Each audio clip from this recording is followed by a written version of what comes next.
Hello, everybody. Welcome. And if it's new to you today, because I just posted it out on social and your parents may have nudged you to say this is happening, welcome.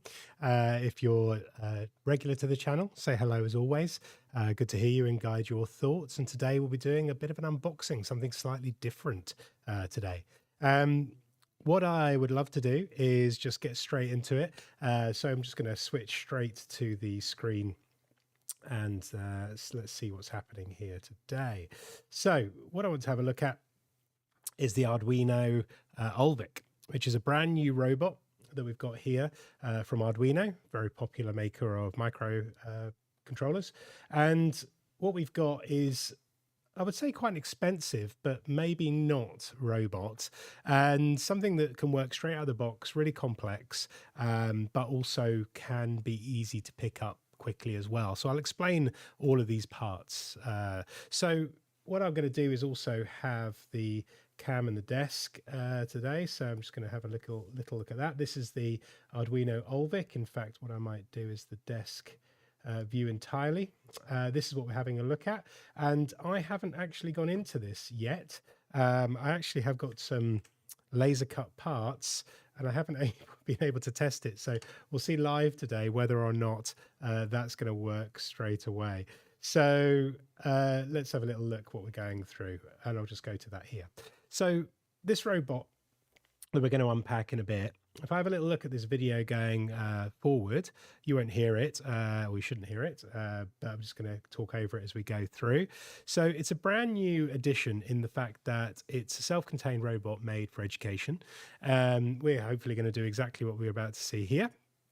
Connects quickly to the device. I'm going to talk about that in a second because we might be able to do it over the air.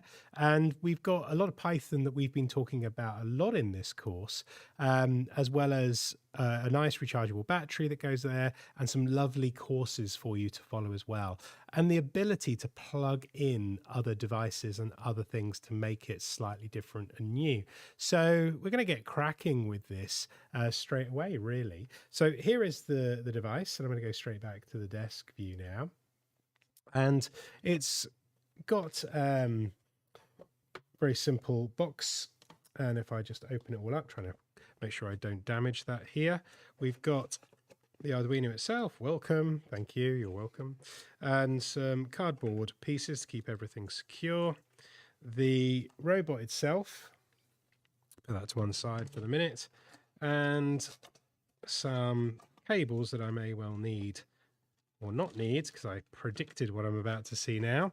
This has a USB-C to USB-C cable in there, and that's not going to be too helpful because I've only got the normal USBs here.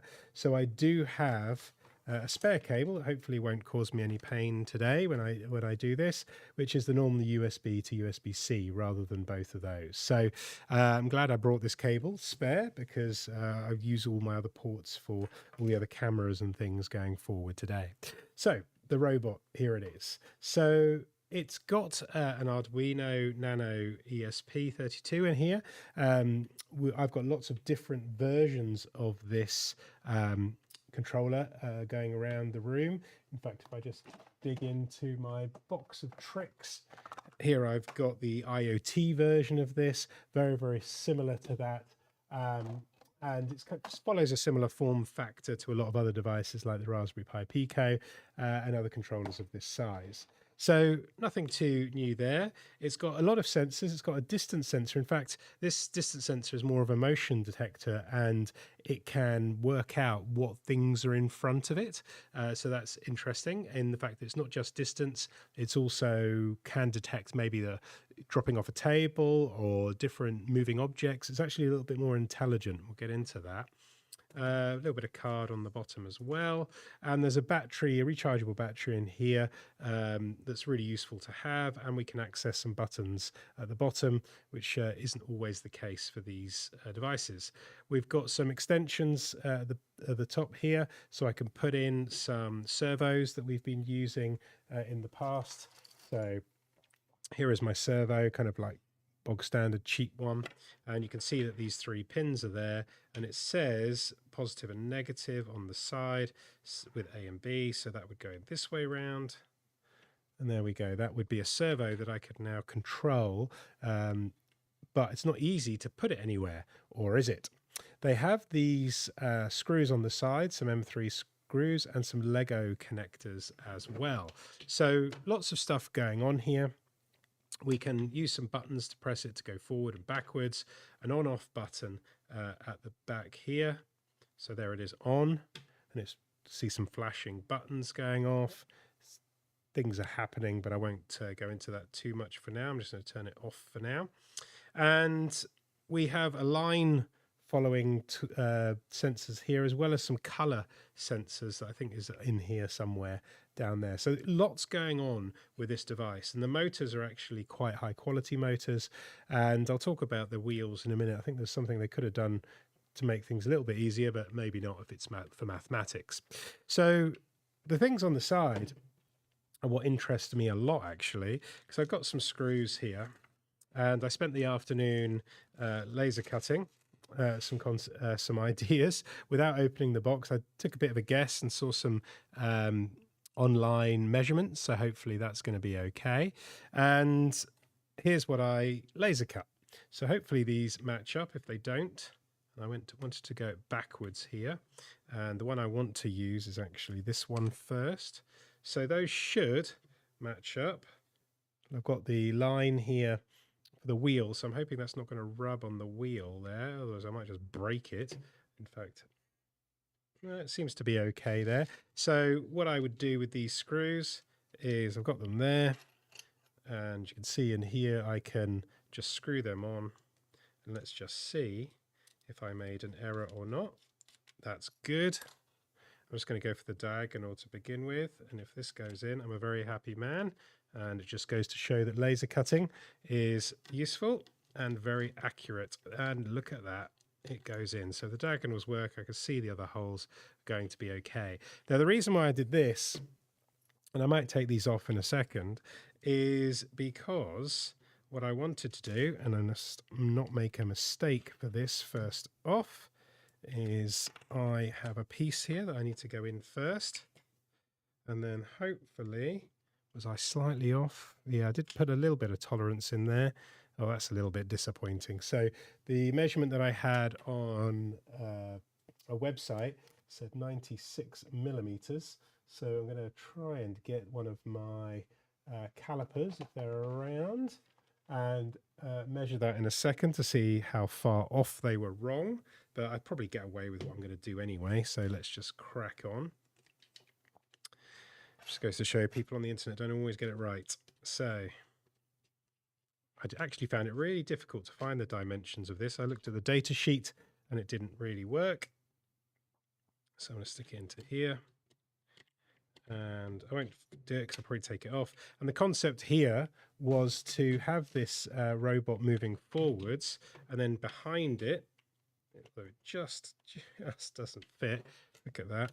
Maybe I actually did 97 to there to there. That's probably what I did on my measurements and didn't factor in the extra 3 millimeters each side for the actual wood itself. But I have a lovely fix for this. It's called a wonderful elastic band. So that will pull these bits together a little bit more just so I can get it in. It's almost as if I predicted I might get something wrong here. And I've got first snap on that one. Fantastic. Let's just pull that one to that one. There we go. And at least for today, that will make it work. So not perfect, but it's working. And what I did do is actually measured this pen here, and it fits into there. So what I'll do on the next laser cut is I will be able to drop that down so that we can then have this line drawing tool behind it. So the idea that we've got here is that we can amend this robot using either 3D printing or laser cutting, which I find just that little bit faster to make these devices more interesting and add new things. Because what I'm going to do is skip back to the main page for this site. So I'll stick on this new view that I have with desk cam and screen there. And you can add different objects to this. So here on the left-hand side, as I unscrew with my other at hand, we have this kind of camera or vision, AI vision technology that I'm hoping that we're going to be able to add to this for object recognition or object detection, things like that. Because I do love robotics, and I've got lots of different types of robots. And over the years, I've been making my own primarily with the microbit. So here is one of the robots that I make. There's a motor, there's the parts, the microbit slots into here, and you can 3D print and make these. Or you can get products like the microbit Move that have it all built in. So there's my microbit, and we have lights at the top, as well as servos, not motors this time, to move inside here, these objects. These aren't too expensive, and you can buy other microbit robots like this BitBot, where the microbit slots in at the bottom just here. And we have, if you move, actually, sometimes you can make the lights work. You can't kind of, yeah, you can see it blink, even without batteries. You can use the electricity created by the motors and the magnets to make that light up. But these are good, and you can buy extra distance sensors on the front, and they do have line following tools there, sensors and some lights. But what this has in it and the quality of what it has is actually that little bit better. So for me, this is a good device. It's £110, so not cheap.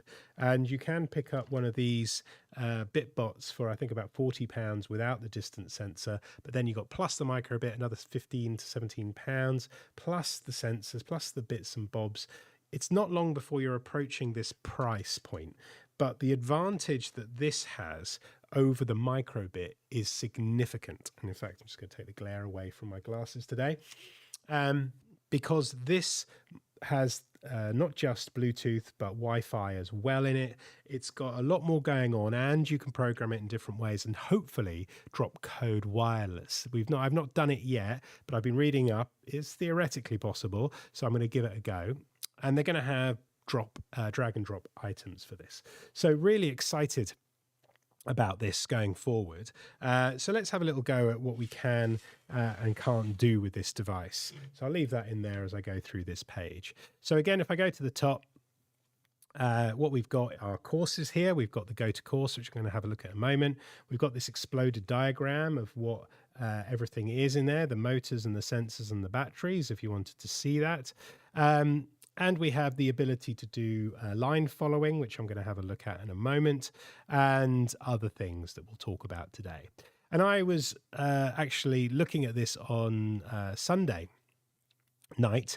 There's a channel that I really enjoy called Kev's Robots, and Kevin's a really good robotics and just programmer in general. Very good videos. So I absolutely would follow and like and subscribe. He really wants to get to 100,000 subscribers, so he's on 30,000 now. He's got own merch and everything, but really good stuff in here, and he's done a deep dive on this too, and I recommend that you go and have a look at that. I'll be talking about some of the stuff here, but he's got like a full-on 2-hour episode about this, as well as lots of other stuff. And the reason I mention him is because not only he's very good, but I've printed off one of his line following tools to use on this later on to see what we get straight out of the box. So very good channel. Do have a little look at that. So when we have a look at this page, it says, let's go to the curriculum map. Now I've already signed in on this using an account that I have with Arduino, and you can sign up with a Google account or anything like that. And one of the first things that you can have a look at, if I have a look at this is the page we get to. So it says, hello, it's me. It will only let you sign up if you're 12 or over for this. Otherwise, you need a parental account to do that. And we then are going to have a look at the getting started for 2 hours, although we're going to whip through this really, really quickly. And then motion and turning, automation, extended projects. And if you just want to know MicroPython, we've been talking about Python in Thinking as a Coder. And MicroPython is specifically designed for these microcontrollers here that we are going to use. And it really helps with robotics and stuff like that. So do have a little look, but it follows the same rules that we've been talking about in the past. So let's have a look and actually just get cracking with using this and the program. And one of the things that they ask you to do straight away in this is, after you've familiarized yourself with all the bits and bobs, as I've just done here, and opened the box, as I've done, we will go to the examples. Now, it says that we've got a touch mode here. So what it's saying is, if I want to do the red program, which is touch mode, it means that I can just press the buttons. So let's just switch it on and have a little look. So I'm going to switch it on at the back. It's going to do its lights and load itself up. And what red mode is saying is that we should be able to, I think, just touch these and they go forward. So I've not used this out of the box, so I'm just going to show you anything I run into, any problems today, problems that you might experience. And I think when you press the arrow and press tick, that's what it's saying. Let's have a look. Want to be a boss with your robot. Use the arrows to tell your robot what to do. Up, down for moving forward. Backwards by 10 centimeters. So it's going to probably go straight off the page here. And then press tick to make it happen. So it's in red mode, is it? Press these buttons and press tick. Let's have a little look. And I'll check that I'm in red mode. That's the first thing to do. How do I check that it's in red mode? Welcome to your adventure. There's red, green, and blue. Just use the up and down arrows to pick one color and then do it. Oh, okay. So here on the robot, as I press it, I should be pressing this. I'm going to switch it on and off again because I think I did something wrong there. And I think these lights will indicate here what I want to do. Yeah, so we can see on the screen just about here, we can see those lights, and I press the up and down. It's on blue mode at the moment. So green mode, red mode. Press down, I think. There we go. Press tick, and now that's in red mode. There we go. So do read the instructions as they are on the website. And then now if I press forward, forward, back, back, tick. There you go. Off it goes. Off it goes. Back it comes. Back it comes. Well, that's exactly what it said on the tin. So I think I can do now forward, right, right, backwards, tick. Let's just see how we go here. Forward, 90 degrees, 90 degrees, and backwards off the page. So there we go. I mean, I have noticed, let me just do this again. I think it's slightly off, so it might need some calibration on mine. So forward, forward, forward, tick. No, it's not too bad, actually. Maybe it was just my eyes. And we'll have other sessions whether or not there might be some way of doing that. So green hand follower. Okay, so let's switch it off and on again. I think is the easiest. There's a reset button underneath, but off and on works just as well. So that's loading up. It doesn't take long to load up. And I'm going to go to the green mode now. Green mode and press tick. And this should follow my hand, apparently. So, or maybe I have to press tick. There you go. Oh, yeah. And if I push back and I go forward, that's really nice. There you go. So it's trying to follow my hand all the way forward, or I can push it back all the way forward. Doesn't seem to make a difference if I move left or right, but it's trying to find a hand if I move it forward. So that's quite interesting, like that. And let's follow red mode. The purpose of having this here, which is the, not red mode, sorry, the blue mode, which is the line follower. So up, up, up, down, down, down. So it's the middle one, actually. Blue mode, yep. Press tick. And I'm going to stick it in the middle here. And let's see if that happens. There we go. So it's going to hopefully move around. So it wasn't perfect there. Let's give it another chance. It's trying to, but maybe I need to move it a little bit. There we go. It's trying to, but not quite that great. Maybe I need bigger lines. Do this to, yeah, you can see it does try first. So that's part of the problem. Maybe I need some thicker lines, or maybe it's actually the light is reflecting off this. So it's not too bad. I could see what it was trying to do. So experimenting with the width of the lines, maybe. Also maybe I've got some studio lighting going on here, so that might be making an effect as well. So when we then go, we've got this USB cable. And like I said, if I was on my Mac, I'd be able to just do USB-C to USB-C, so I can see why they've done that. But I'm going to need to use my normal USB to USB-C. So let me dive over here and plug that in, and hopefully none of my screens will mess up when I do that. As always, 50-50 chance of whether I got that the right way around or not, and I didn't. So it then says, let's plug that in to the controller there now. And I can see that that's gone on. I will see if it powers off that or whether I need to press on. So let's have a little look. Locate the on-off switch and slide it to off. So it is saying use off in what we're about to do. And then connect it as I've done there. Hopefully the cable I'm using won't have an effect. Otherwise, I'm a little bit knackered there. So here we go. Open the Arduino Lab application. So this was a program called Arduino Lab for MicroPython that I installed, and you can install that on Linux, Mac, old Intel based like the one I'm using today, or new Apple Silicon. Hopefully I'm going to get a new one of those, and Windows devices as well. So as we go through here, I downloaded that already, and here it is. And the very first thing it's going to ask you to do, as I suspect it will, let me bring up my instructions and then maybe put this to the side as well. Here, just behind my head, is it says that I've got to select a folder first. So there's no instruction for that. Thought they might have done that just in case. I've already created a folder called Arduino here, and press open so all my files can go in here. And you should see an interface like the one we've got. Yes, print hello world. And I'm going to press this up arrow here. And I move the instructions to the side because I'm going to be reading those. You don't necessarily need to see those all. What we do need to see is the actual place where we program our MicroPython into there. Now, I'm wondering if I can zoom in. Yes, I can. Excellent.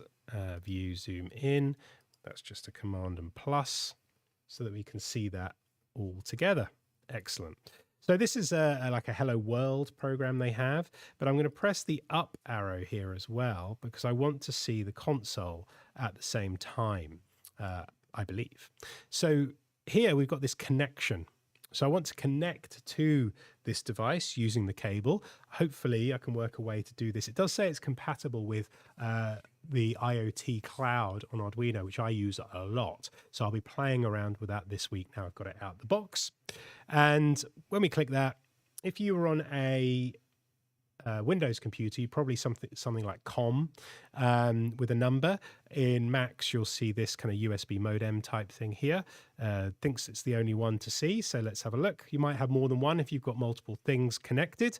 Excellent. And now I can probably press play here for this program. And there we've got the OK, hello, MicroPython. So that's what it was just doing, print, and then this command here. That's everything. That's all that this program is asking us to do. So very similar to what we've seen before. For those of you new to the channel, the hash is commenting so that we can make comments to remind ourselves what to do. The next thing is to go through, we've now connected, like I said, either a COM6 or what we just saw. It did that first, asking you for which folder. That's fine, I've done it. So let's make it talk. Click the add file to create a new file. So it's that's the save. This is the file manager. Click on add file icon. Can't really see an add file icon. Maybe file manager. And then the add file. I think that's what it was asking me to do first because we're in Arduino. So yeah, we can create a new subfolder or we can just create files straight away. What is it asking us to do it? Make it talk, py. So I'm assuming it's going to do the py afterwards because that's Python. Let's have a little look. So I'll call it make it talk. If it doesn't do the py, which it hasn't, that's something we need to make sure that we do. We need to tell it what file type that we have. So I'll delete that afterwards. There we go. I'll delete it now. There we go. Because we want to end it in py to tell it what language or what type of file that we're working with. Then I'm suspecting we double tap to open that file. Yeah, so here we go. Let's have a little look. I did that. Now you created your sketch, copy the code below. But I don't, there it is. So we've got the two folders. So before we were on Make It Talk, Now we've got this other one. There we go. So that was slightly confusing because it already added this file in by default. So we're probably going to have to get rid of that in a second and just copy and paste this code straight in. So let's have a little talk about what this is doing. See if we can guess what it's doing. So from time, we've imported a library, so we don't have to do some complex programming. And sleep is just going to give us a break, I think, like a couple of seconds in between lines. Otherwise, everything comes down at the same time.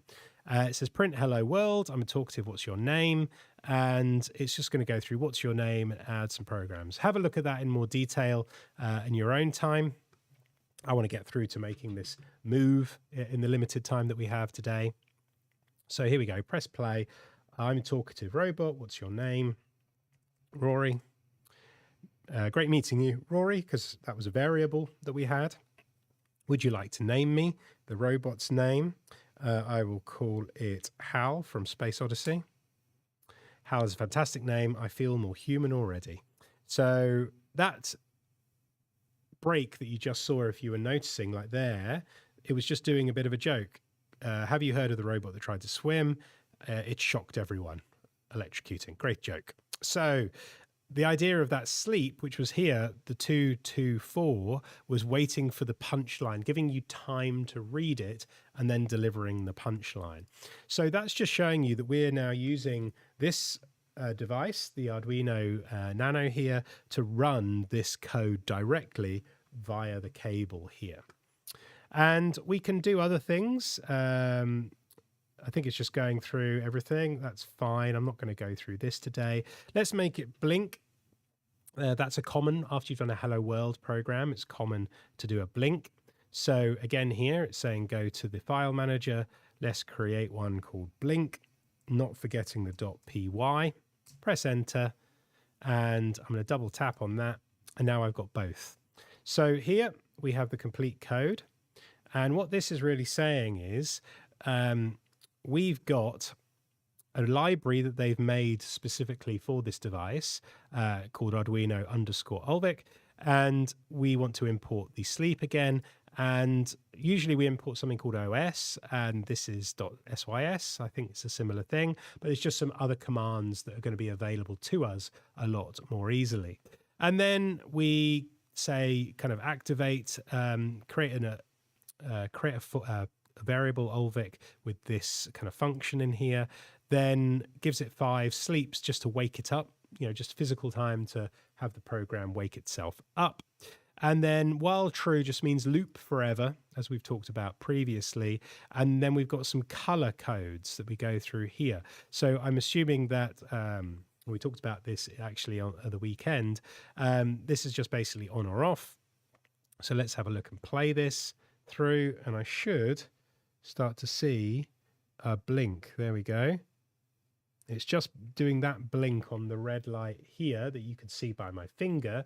And that's doing a sleep of 1 and 1. So if I was to extend that to 3 and 3, then stop that program and start it again, we should see a really long 3-second light and then off for 3, on for 3. That still looks like it's doing 1 and 1. I might have to save this first before I play it. So let's have a little look.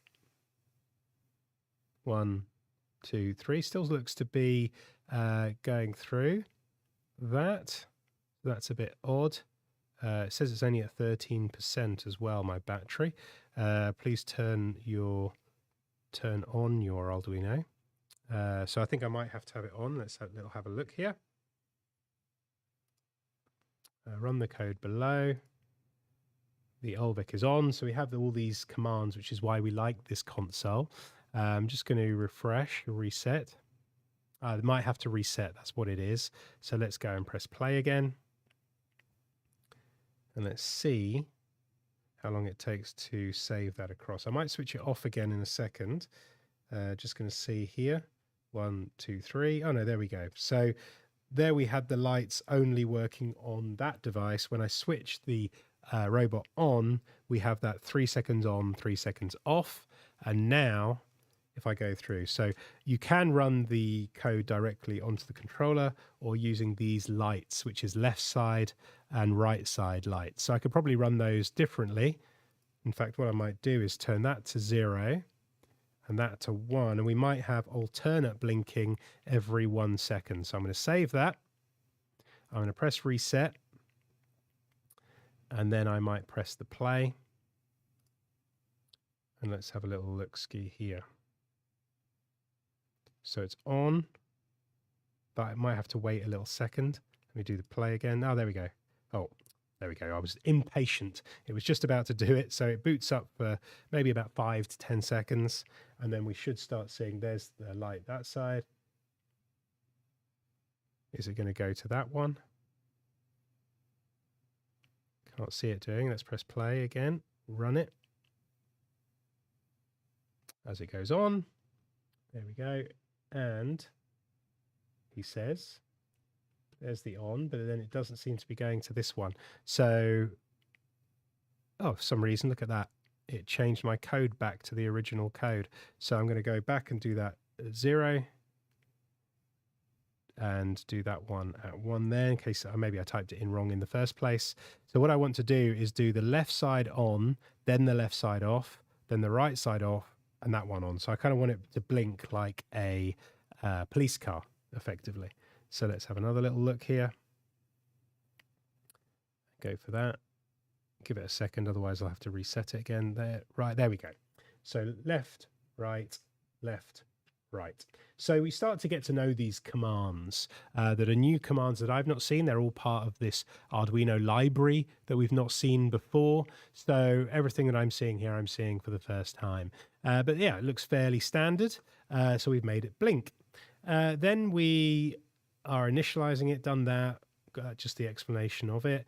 Let's make it move for the first time. So same thing as before. I'm going to highlight this code, copy it. I'm going to create a new file. This time I'm just going to call this move.py. I'm going to double tap that, over copy that. And now I have this same importing, the same sleep. It's starting it up, waiting 5 seconds to start it up, then drive forward. So there's a comment.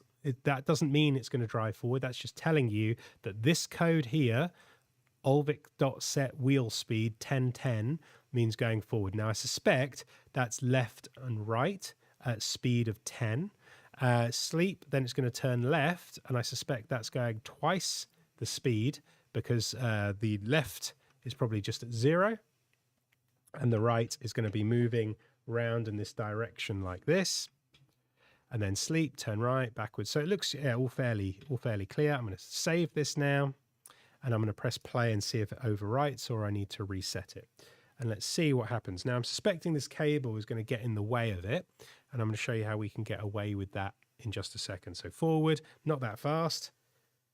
It's going round. Yeah, it's done like a little chicane and gone backwards. So nothing too adventurous. I could probably whack up that speed, and it's looping round because while true. Okay, so if I did it just once and got rid of that without the indents, it would have just happened once. So I'm just going to switch that, maybe not off. In fact, I will, because it's looking highly irritating there for a minute. And that's how we're running directly from the computer, where we're pushing from this device here straight to it. Now, I can connect to the device, and if I look at the device here, this part here where we were talking about the USB modem, in fact the USB cable, or on your Windows machine it would have been COM, we have these programs. Now I suspect the hand follower, line follower and touch move were those blue, green and red options that we had, and we've got demo.py and boot.py and main.py. If I open up this main, it says import demo. So that was doing that straight away, but I don't want that now. If I wanted the code that was just here, I could grab this code move that we had, copy it, paste it into the main here, and then save it. Now I suspect that should now be saving directly to this device here.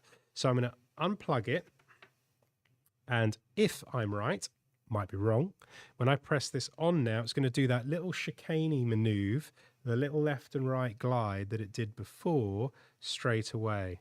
Let's see if it does. There we go, it is. So that's the program that we just had, but this time with no cable. So that's incredibly useful, and that's just going to keep repeating. So I'm going to switch it off. And I suspect, because I had a quick little look there, so I'm going to connect this again and grab those files off the device's memory. I'm going to go in, look at that file manager, look at demo. So I'm going to have to connect it here because it's not seeing any files until I connect it again. Now, before it was saying import demo. So I'm going to grab it all and do import demo because that's what it had before. And I'm going to save that to it. And that's reset it because I suspect what all that was doing, that main one there, was it was pushing it to this file. It was saying, do this one. And I suspect that's the press the buttons and access these files. So let's have a little look at that code. And yeah, it's got some stuff, update some statuses. That was the lights to check everything was booting. And while it was true, update the menu. And we were going up and down for the touches. And I suspect it's going to select or take it to a different menu. So touchdown, import, there we go. So that's the code I was looking for. It was telling us, depending on which buttons you press, take me to line follower code, take me to hand follower code, take me to touch mode. And it was also showing these different colors for the menu as I was pressing it. So we might be able to add our own programs with different options and different colors. So I'm definitely going to investigate that. So that's very clever as a mode. Also say hello and subscribe to the channel if you're new. I've seen a few people pop up on the concurrent views. So that's really good at enjoying that. Dance challenge, I'm not bothered about that. I'm going to go straight back into the code now and see what's interesting. There and back again. I think that's just going forwards and backwards. We've done that. Perimeter scout, obstacle course, obby course I'm assuming, and automation. So this is what I kind of want to have a look at. Need more power, colorful reactions, walk the line. Now, when I was watching at the weekend Kevin's channel, and again, look at that video to have it explained, there are competitions where you can have complex version of these and you can see how fast you can get around them. Now, I think it'd be interesting to have a schools competition over here in Jersey for people to grab this device, learn how to program them, because hopefully if we can program over the internet, which I'm hoping we can, we might be able to just do your own program and send it to it, so you don't need to buy loads of these. And we could end up saying, you know, how fast everyone gets sent the same map, and using different commands, different algorithms, how can you get fastest from one end to the other? And there's loads of different ways you can do that and work these things out. Now, one of the things I was looking at when I was looking at these programs before, when I was looking at there and back program, it was trying to do some math saves the day answers. But what it was saying is we can work out the distance of this wheel here by doing a maths problem or a maths formula that you should know, which is the circumference equals pi d, or diameter. And the diameter of this is, where is it there? 34. So it's already got that value there. And it's made this wheel 106.8 millimeters. Now that is so close to 100 millimeters or 10 centimeters. I'm surprised they didn't just, there must be a reason for it, adjust the diameter to do the opposite way round so that we could do these in 10 centimeter chunks so that we can map the wheels and how far they go round. So a little bit annoyed about that maybe, but love the product and love it. Apparently we're going to be getting a drag and drop blocky version of this. So if you've just watched that thinking, oh, that Python code was too hard, well, it's not. They've got, you know, it might be the first time you've seen it maybe, but they've got lots of these very good lessons as we go through them and have a look here. objectives. It goes through them really nicely. And like I said, here we can use paper balls and blocks here. And I did tell you that this sensor at the front is a bit more intelligent than your average, I've got one up here, than your average distance sensor. Trying to get the raw one here. A bit cleverer than this ultrasonic sensor, which just sends out a thing is there. This, I'm told in the documentation, should be able to tell the difference between a rolled up ball and a wall. So what we're saying to this is it should be able to push a rolled up ball out of the way here. And they've got a flat edge here, but maybe we could take these devices here. I still think I'm going to use, there is a slight, I can see it there. There's a slight gap. The wheel is sticking out ever so slightly on the side here. I'll use some washers underneath that to make sure it sticks out. And we could make a bulldozer at the front. So this was the other thing I was going to do, is have this bulldozer option out the front. So slot them together, attach them to the side, and have that as a bulldozer kind of option going on there.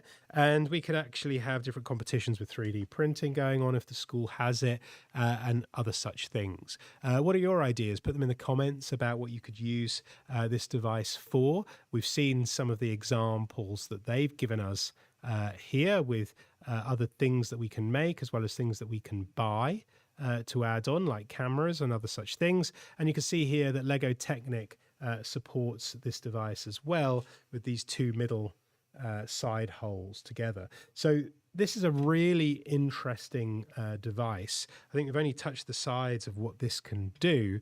Loving the fact that we can add these things. I just need to add about 6mm to that. Now I've got it out the box and tested that out. That's going to be an easy conversion for me to do.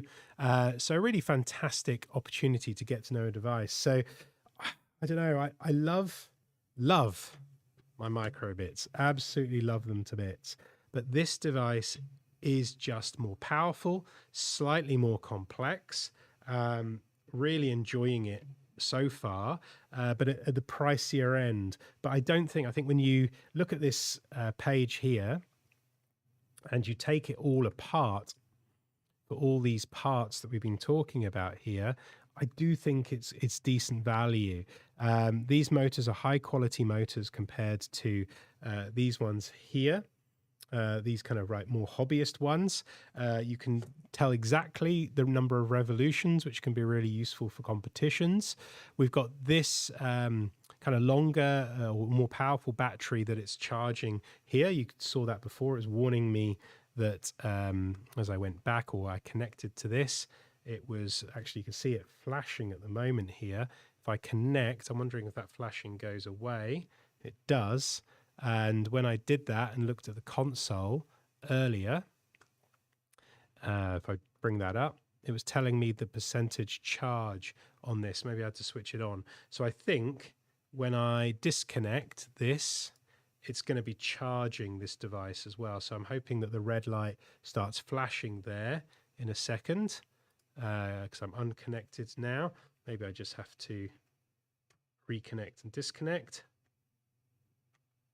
And there we go. And I'm hoping that's going to flash red now, saying it's charging, and I'm going to leave that charge. There we go. So I'm assuming that's a charging icon. And that is really useful compared to the amount of batteries that you go through with these kind of devices here. You just keep having to recharge those with other rechargeable things, and this is way easier. The sensors that we have, it does say, I think when you zoom out a little bit, it does say here that that's a swappable sensor module. So we're hoping that that's going to have lots of exciting things that we can soon have. Line follower we've just talked about there. Swappable sensor module, just said that. Distance sensor, which is cleverer than most, as well as the actual device and the quality of these materials. Now, I'm also going to have a little play around later on, and I'm going to unscrew these 4 screws that are all here because I'm hoping that we might be able to do our own little extensions to this. So I think it's going to be highly customizable. That's going to be the thing that I really am getting kind of excited about with this. So I think it's a good thing. I think it's a really interesting product. There's more to come with this drag and drop. I want to see if I can connect this. So I'm literally going to play around with this as soon as I stop now. See if I can connect this over the internet via Wi-Fi. That's going to be excellent. If I can do that even over Bluetooth, that's going to be even better. But over Wi-Fi, I think is more realistic. So yeah, like I said, let me know in the comments if you found that interesting, whether you're watching this now or after. We do these sessions at 4 o'clock every Tuesday, as well as go back to the old videos. There is a qualification. I'll be coming around to schools this half term. So after the half term break, for people that want to do an online, no pressure quiz that you can end up getting a GCSE equivalent to a level 2. So if you follow the old videos, you want to do something over the holidays, what's left of it, you can follow that information. I don't think it will take you too long to get up to scratch. Just go straight back here, just go to YouTube and search for Digital Jersey. And on our site here, as hopefully you found today because you're watching, you go to the live section and it's all the Thinkers are Coders that we've done previously. So quite a few there to go, all roughly 45-minute chunks, slightly over today.